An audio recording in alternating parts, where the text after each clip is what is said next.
जय भीम। जय भीम। तो पहले मुझे इस गाँव का कोई एक शख्स ऐसा हो, ऐसा बताओ जो इन बच्चों पर कंट्रोल कर सकता है। यार बच्चों, ये तो बड़ी शर्म की बात है कि आपके बीच मेहमान आए हुए हैं और आप लगातार मतलब बोल रहे हैं।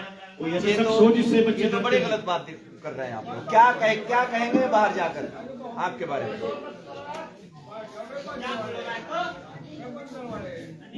चलो कोई बात नहीं, हो गया हो गया भाई। अब बस मुझे सिर्फ 5 मिनट चाहिए, ज्यादा समय है क्योंकि समय आपका भी कीमती है, समय मेरा भी कीमती है, इसलिए हर कीमती चीज को सुरक्षित रखना चाहिए। तो आज मैं धन्यवाद करना चाहूंगा भाई हमारे उत्तराखंड के आजाद समाज पार्टी के उपाध्यक्ष भाई एहसान साहब जी का, जिन्होंने इतना खूबसूरत प्रोग्राम किया जिसमें मैं देख रहा हूं कि यंग युवा, ये जो कहते हैं युवा, जब युवा का प्रोग्राम होता है मुझे खुशी होती है क्योंकि ये सिस्टम को बदलाव करने की ताकत रखते हैं। ये जो यंग चेहरे हैं ना, इनको देख के मेरा दिल बाग बाग हो जाता है क्योंकि ये जो यंग होता है ना, तो ये यंग जो है ना, जब हिस्सेदारी मांग नहीं पाए तो प्रधानमंत्री तक छीन लेते हैं। बशर्ते ये जो जवान है इनको थोड़ा सा मोटिवेट करना है। और मेरे साथ पहुंचे आपके जिला के उपाध्यक्ष भाई सुशील पाटिल जी और आजाद समाज पार्टी के विधानसभा अध्यक्ष भाई मोहन दास जी, भीम आर्मी के विधानसभा अध्यक्ष भाई अनुराग जी, में तमाम अतिथिगण और आपके चहेते बहुत ही बेहतरीन प्रत्याशी, जैसे मैंने पहले भी कहा कि यंग हिस्सेदारी जब मांगता है तो प्रधानमंत्री भी बदल सकता है। तो आज हमारे बीच में यंग चंद्रशेखर भाई का बहुत बहुत धन्यवाद करना चाहूंगा कि एक खूबसूरत और जवान चेहरा आपके बीच में उतारा है प्रत्याशी के रूप में भाई जितेंद्र प्रमुख।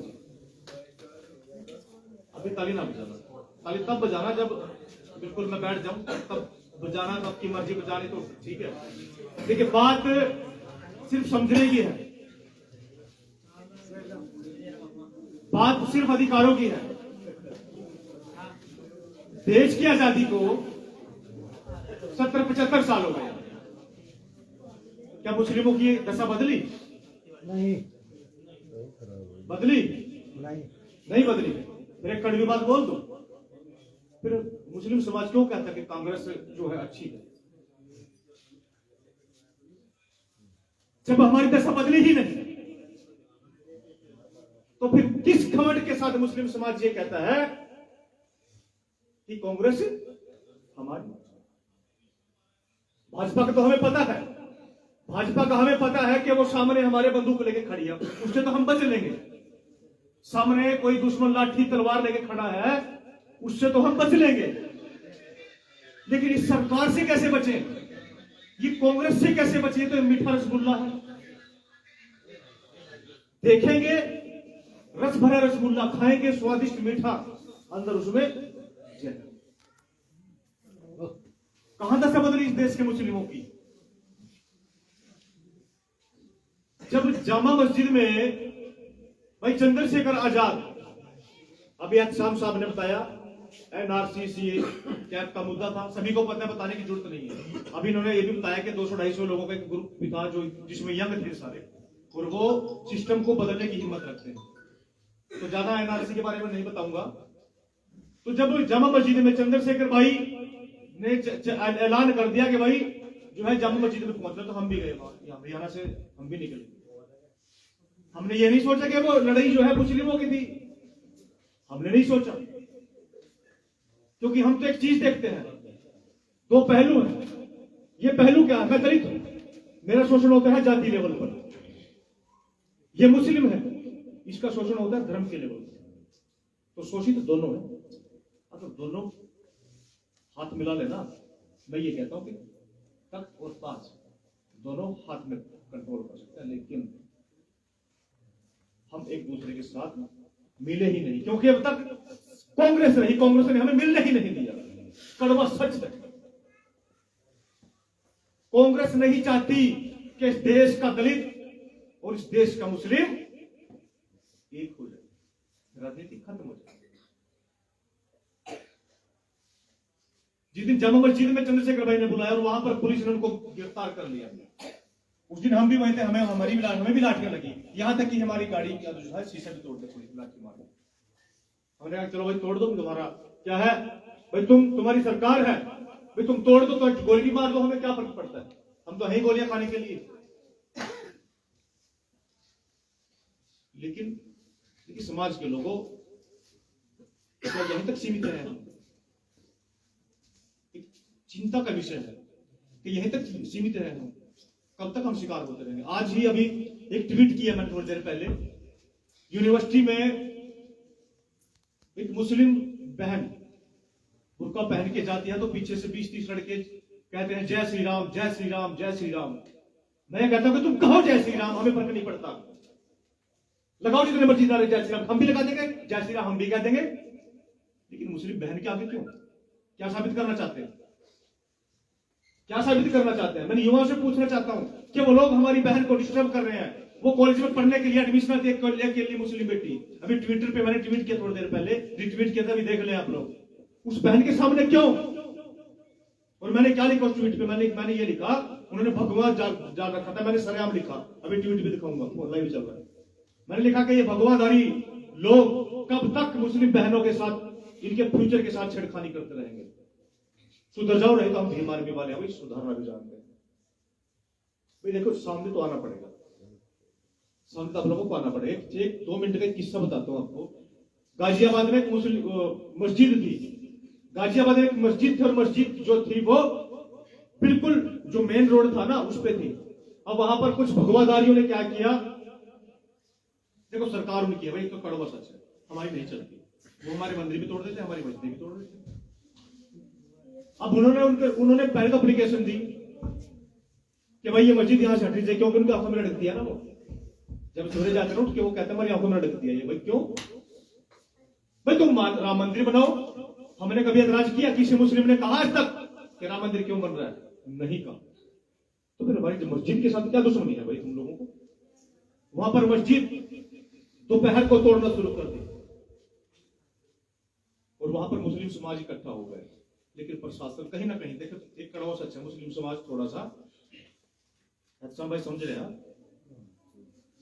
थोड़ा दब जाते, डर तो डर, तो ठीक है जी, तुम तोड़ने शुरू कर दी तुम लोगों ने, फिर उसी रात को चंद्रशेखर भाई को पता चला एमआरपी चीफ को, सवेरे आ गई वहां, और सवेरे बैठ गए भाई मस्जिद नहीं टूटेगी।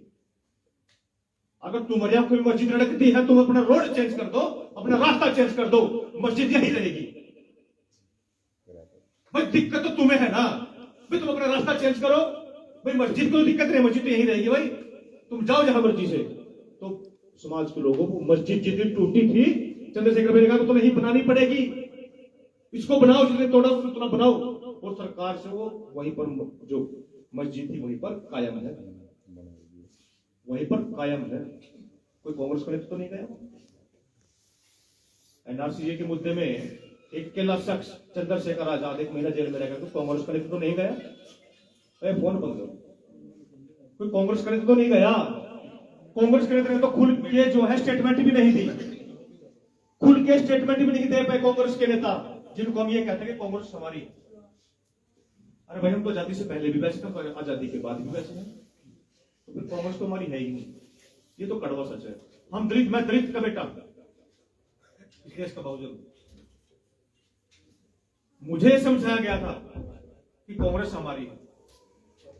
जो ज्यादा चतुर हमारे बुजुर्ग थे, ज्यादा चालाक खुद को समझते थे, खुद को भी मैं कहूंगा ना, तो मैं आपको कहूंगा, खुद को भी कहूंगा, कभी आप सोचो कि हमें कह के चला गया। जो हमारे ज्यादा चतुर बुजुर्ग थे वो कहते थे कि ना हमें तो यहां तक कांग्रेस ने पहुंचाया। हमने भी पढ़ना शुरू किया, किताबें पढ़ी हमने, बाबा साहब पढ़े, साहब काशी राम जी पढ़े, फातिमा शेख पढ़ी, उन सबको पढ़ा, फिर हमें पता चला कि कांग्रेस का यार बेटा जहर है ये तो। अगर हमने इसको नहीं जल्दी ही नहीं छोड़ा तो ये तो हमारे छोटे छोटे बच्चों का फ्यूचर, भविष्य खराब कर देगी। तो फिर महसूस हुआ कि कांग्रेस का एक मीठा रसगुल्ला है, खाने में तो मीठा लगेगा लेकिन दरअसल उसमें जहर है। कांग्रेस ने हमें जो है विश्वास में ले रखा है। कांग्रेस हमें छोड़नी पड़ेगी। आज छोड़ दो, ज्यादा बढ़िया रहोगे, नहीं तो कल जूते खा करके छोड़ोगे, मैं भी इसमें और आप भी इसमें ही है, क्योंकि कांग्रेस तो हमारे लड़ाई लड़ेगी नहीं।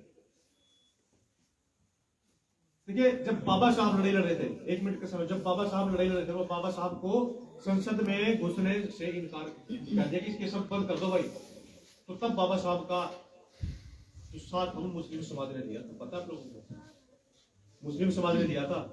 मुस्लिमों ने कहा कि बाबा साहब आप क्यों चिंता करते हो, आपके लोग, भले ही हमने भी साथ छोड़ दिया था बाबा साहब का, कड़वा सच है। मुस्लिम समाज के लोग गए और कहा कभी आप क्यों चिंता करते हो, हम आपके साथ हैं। तो मुस्लिम समाज के दम पर बाबा साहब संसद में गए थे। और जब सावित्रीबाई फूले, जो कि हमारे लिए लड़ाई लड़ रही थी, उनके जो जीवन साथी थे महात्मा ज्योतिबा फूले, जब उनको उनके घर वालों ने उनके घर से निकाल दिया, क्योंकि जो भगवान आदि थे घर चले गए, उन्होंने कहा कि भाई ये तुम्हारी जो बहू और तुम्हारा लड़का है, ये इनके लिए लड़ाई लड़ रहे हैं, जिनको हम नीच समझते हैं, इनको निकाल दो। उनके घर वालों को निकाल दिया। और साथ किसने दिया? बहन फातिमा शेख ने, जो मुस्लिम समाज की बेटी, वो तो हमारी भी बेटी है, क्योंकि हमारा साथ भी हमारी भी बहन है। उसमें साथ ही उसने कहा कि भाई ये रहा मेरा घर छोटा सा, इसमें रहो और अपनी पढ़ाई शुरू करो। तो इसलिए मैं ये कहना चाहता हूं कि मुस्लिम और दलित ये तो दोनों भाई हैं। आज स्वीकार कर लो, कल स्वीकार कर लो। और आज देखिए, सदियों से जो है मुस्लिम समाज साथ देता है, हम दोनों भाई भाई। आज इसके अंदर प्रमुख जैसे नेता, इनको भी आपकी जरूरत पड़ी, इनका भी साथ, जैसे अपने बाबा साहब का साथ दिया था। जब सब साथ छोड़ गए थे बाबा साहब का, बाबा साहब को कहा था कि भाई तुम अब डरते क्यों हो, हम आपके साथ हैं। संसद में भेजने का काम किया। जब सावित्रीबाई फूले को घर से निकाल दिया गया, तब मुस्लिम समाज ने बहन फातिमा शेख ने कहा कि क्यों चिंता करते हो, आओ मेरे घर में। आज के अंदर प्रमुख जैसे नेता आपसे भीख मांगने हैं वोट की, ताकि ये आपके अधिकारों के लिए नहीं लड़ सके। समाज के लोगों, इनको कोई ये अपना मित्र सक्षम है, इनको शायद मेरी जरूरत ना पड़े, मैं स्पष्ट कह देना चाहता हूं। लेकिन लड़ाई यहां खत्म नहीं हो जाती। जब हम इनको जिता करके यहां से भारी मतों से भेजेंगे, तो ये जो दोगले लोग फिर ना कांग्रेस और भाजपा के हमारे बीच में आते हैं, कहते हैं कि हम आपके हैं, भाई इनका पर्चा साफ हो जाएगा। तो फिर जो आपके हक भी मिलेंगे, आपको अधिकार भी मिलेंगे, और शिक्षा भी मिलेगी, रोजगार भी मिलेगा। पेट तो रोजगार से भरेगा, मीठी मीठी बातों से रोजगार नहीं मिलता। तो बस मैं तो यही कहूंगा कि भाई जितेंद्र प्रमुख जैसे युवा नेता, जैसे मैंने पहले कहा था कि युवा है ना, वो देखिए बदलाव प्रकृति का नियम है, बदलाव प्रकृति का नियम, और बदलाव होना भी चाहिए। यदि बदलाव नहीं होगा, यदि पानी में बदलाव नहीं होगा तो पानी सड़ जाएगा। यदि हम पहले कच्चे घर थे, आज हमारे पक्के घर हैं, ये बदलाव है। जब हमें जन्म लिया हम छोटे थे, आज हम बड़े हैं, ये बदलाव है। तो इसलिए बदलाव जरूरी है। अगर बदलाव नहीं होगा तो हम वहीं पर रुक जाएंगे, हमारी दशा वहीं पर रुक जाएगी। आज के अंदर भाई जैसे जो है नेता आपके बीच में है, मुझे हरियाणा से सिर्फ इसीलिए यहाँ पर आपके जो प्रदेश अध्यक्ष समाज पार्टी के महक सिंह और बीमार के चीफ भाई चंद्रशेखर आजाद सिर्फ इसलिए भेजा है कि हम अपने लोगों को मजबूत कर सकें। मेरे पास बहुत बड़ा है। अगर मैं दक्षिण भी मुस्लिम समाज की बहनों को और बेटियों को उनके इतिहास को लेकर के बोलता रहूं तो कम पड़ जाएंगे, क्योंकि मैंने पढ़ा है, उनको भी पढ़ा है। तो बस मैं तो यही कहूंगा भाई कि मौका है संभाल लो, मौका है संभाल लो, फिर मौका चला जाएगा पर फिर कुछ नहीं होगा। इन शब्दों के साथ जय भीम, अस्सलाम वालेकुम।